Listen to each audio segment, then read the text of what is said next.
হতেই কবিরাজ বাড়িতে নিয়ে যাব। তোমার সব ঠিক হয়ে যাবে বাবা, সব ঠিক হয়ে যাবে। মা বলো কত আর সইতে পারছি। হায় ঠাকুর, ঘরে একটু ওষুধও নেই। সব ঠিক হয়ে যাবে বাবা, সব ঠিক হয়ে যাবে, সব ঠিক হয়ে যাবে। ফটিক, ফটিক, ফটিক, ফটিক, কথা বলছিস না কেন? ফটিক, ফটিক, কথা বলছিস না কেন? বাবা, কথা বল বাবা, আমার দিকে তাকা একবার, আমার দিকে তাকা, কথা বল বাবা, একবার আমার দিকে তাকা, একবার আমার দিকে তাকা।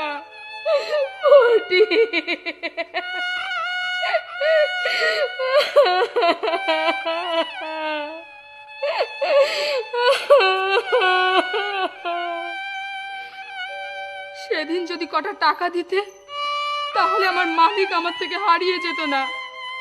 উফ, কি পাষণ্ড জাত তোমরা। এই জাত তুলে কথা বলবি না শয়তানি, তাহলে কিন্তু শেষ করে দেবো। শুধু জাত তুলে নয়, আমি বাইরে গিয়ে তোমাদের সব কথা বলে দেব, যাতে তোমাদের ফাঁদে পড়ে আমার মতন কেউ সর্বস্ব না হারায়। সে সুযোগ তুই আর পাবি না শয়তানি, তোকে আমি এই মুহূর্তে গলা টিপে। আর মৃত্যু করো কি মৃত্যু? আরে আরে মরে যাবে যে।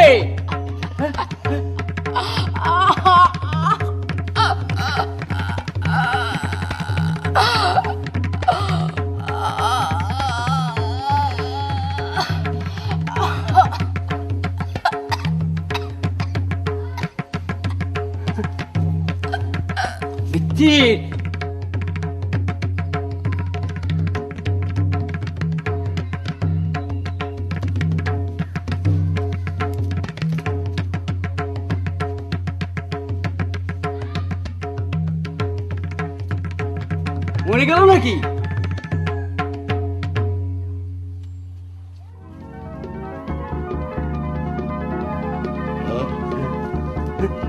তাই তো, রাগের বসে আমি একই করে ফেললাম। বিষ না জেনে খেলো, তার প্রতিক্রিয়া হয়। এখন কি করবে তাই ভাবো। কিছু ভাবার নাই চক্রবর্তী, তুমি এক কাজ করো, কি পরাণশীলকে সংবাদ দাও। পরাণশীল মানে পরাণ প্যারামানিক? হ্যাঁ, পরাণশীল, ওকে বলে দাও ও যেন আরো দুজনকে সঙ্গে এনে এই লাশটাকে রাতের আধারে খালে ডুবিয়ে দিতে। ওরা আসবে কেন? আসবে না মানে? না এলে আমাদের দল থেকে ওদের বাদ দিয়ে দেবো। যেখানে পুজো হয় ওরা ডাক পায়, যে বাড়িতে শ্রাদ্ধ হয় ওদের ডাকে। তুমি কি ভেবেছ ডাক পায় ওদের ক্ষমতায়? না, আমাদের দয়ায়। ছোট জাত হলো ওদেরকে আমরা দলে রেখেছি। কথা না শুনলে ওদেরকে খাতা থেকে বাদ দিয়ে দেব। দেখি কিভাবে ওদের বউ বাচ্চাদের বাঁচায়। চক্রবর্তী, এত করো মনের মানুষ পেলাম না। যে দেশে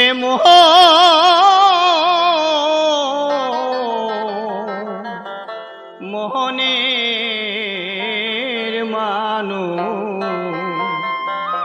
আমি সেই না দেশে যাব রে, আমি সেই না দেশে যাব। আমি সেই মানুষের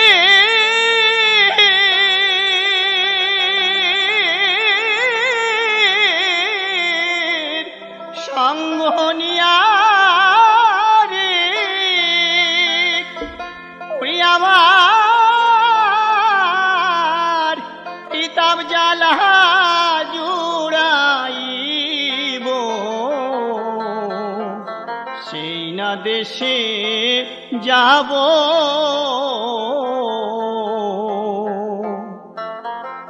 পরের দেশে পরের ঘরে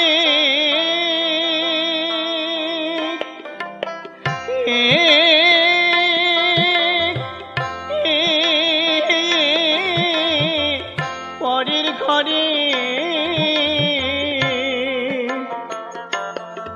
সুখ হলো না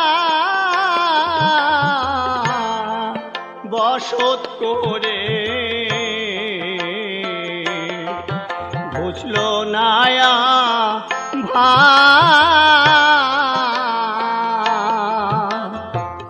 উড়ে এই দুরান্ত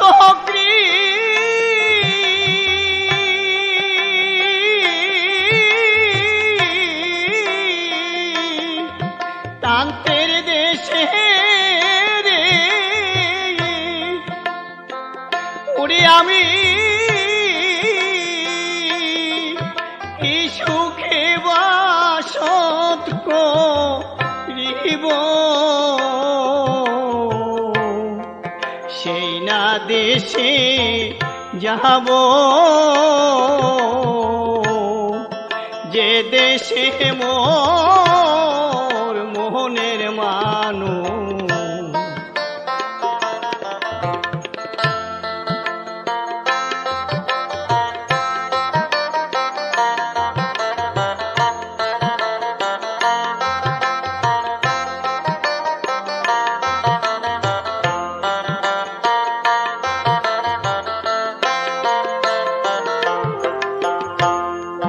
দেশে আসে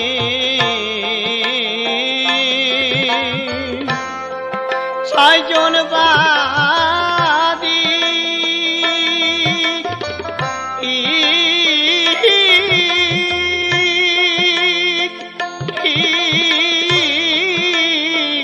ছয়জন বাদী দুঃখ দেয় যে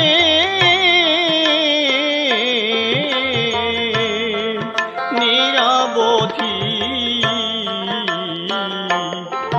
তাহারে বাজা নাব ওরে আমার সর্বসধা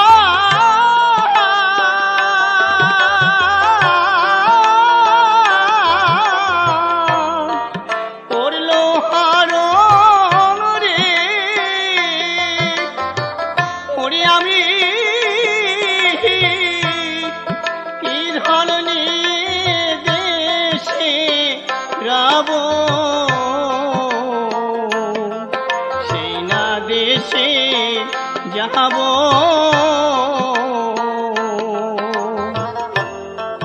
যে দেশে মোহনের মানুষ।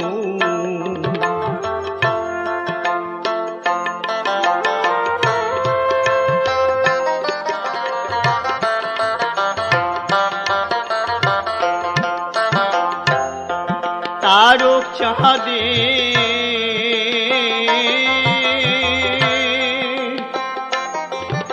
অভয় বাণী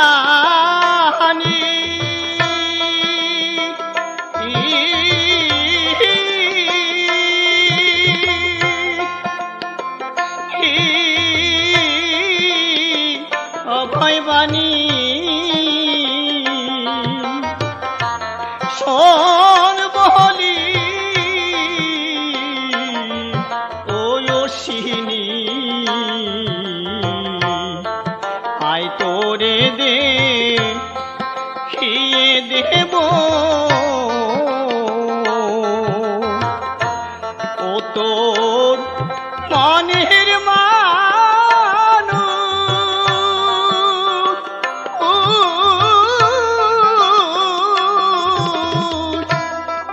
হরিচন্দ্র রে প্রিয় তুই ধরে থাকছি পদ পল্লব, সেই না দেশে যাব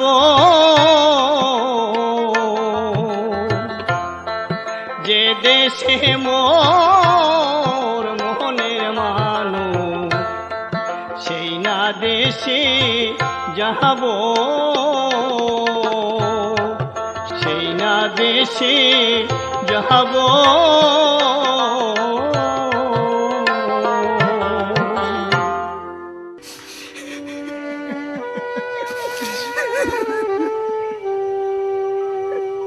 অশ্বিনী, অশ্বিনী, আমার অশ্বিনী, কি হয়েছে অশ্বিনী?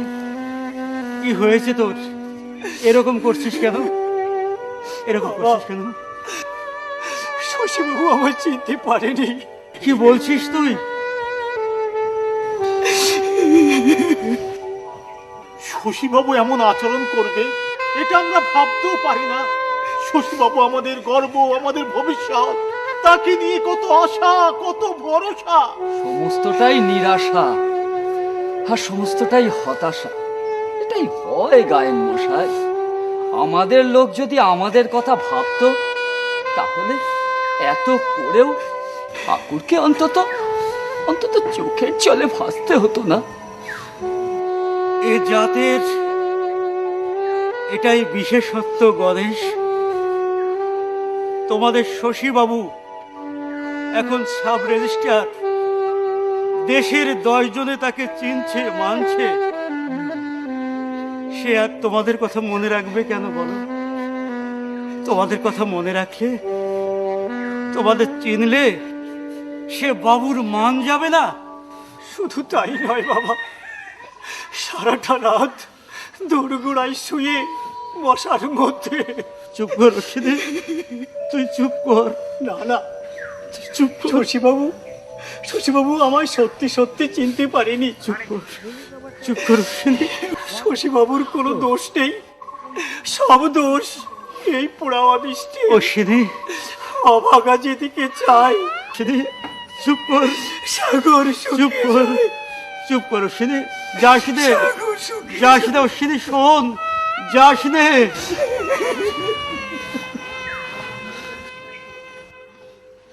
সত্যভামা, সত্যভামা, তোমরা তো সব জানো যাকে বড় করে তুলতে আমি এতখানি ত্যাগ স্বীকার করতে পারলাম, আর সে কিনা না না, ওর এই কৃতজ্ঞতাহীন আচরণ আমি কিছুতেই মেনে নেব না। আমার বাবার ভক্তকে সে অবজ্ঞা করে ফিরিয়ে দিয়েছে। ওর যেন অকাল মৃত্যু হয়, ওর যেন অকাল মৃত্যু।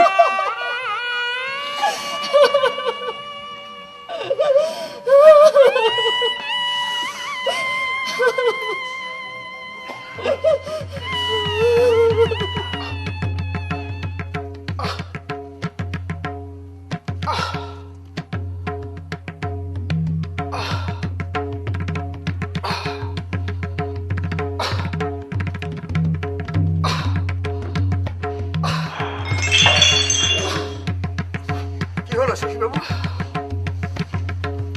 যন্ত্রণা, যন্ত্রণা কোথায়? যন্ত্রণা, বুকের বাঁ পাশটা। তুমি কোনো চিন্তা করো না, আমি তো রয়েছি। আমি এক্ষুনি তোমাকে হসপিটালে নেওয়ার ব্যবস্থা করছি।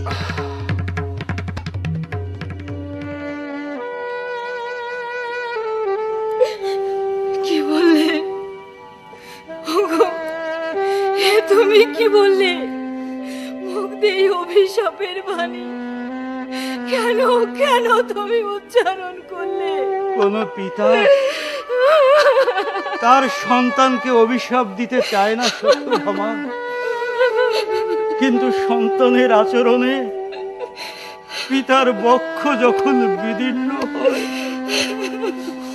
তখন সেই ভগ্ন হৃদয় থেকে দুঃখ স্রোতের ন্যায় অনর্গল যে হাহাকার বেরিয়ে আসে তা বাস্তবে সংসার ক্ষেত্রে অক্ষরে অক্ষরে মিলে যায়। সত্যভামা, অক্ষরে অক্ষরে মিলে যায়, অক্ষরে অক্ষরে মিলে যায়। তোমরা বলো এখন আমি কি করব? ওগো ভগবান, তুমি কি করলে ঠাকুর? তুমি কি করলে? শশী, তুই কি করলি বাবা? ওরে তোর ঠাকুর, তোর ঠাকুরমা ভক্তের যে কত বিরক্ত সহ্য করেছে তাকে তুই জানিস না বাবা, তাকে তুই শুনিসনি? সেই বংশের ছেলে হয়ে তুই না না কর্মফল তোকে ভোগ করতেই হবে বাবা, কর্মফল তোকে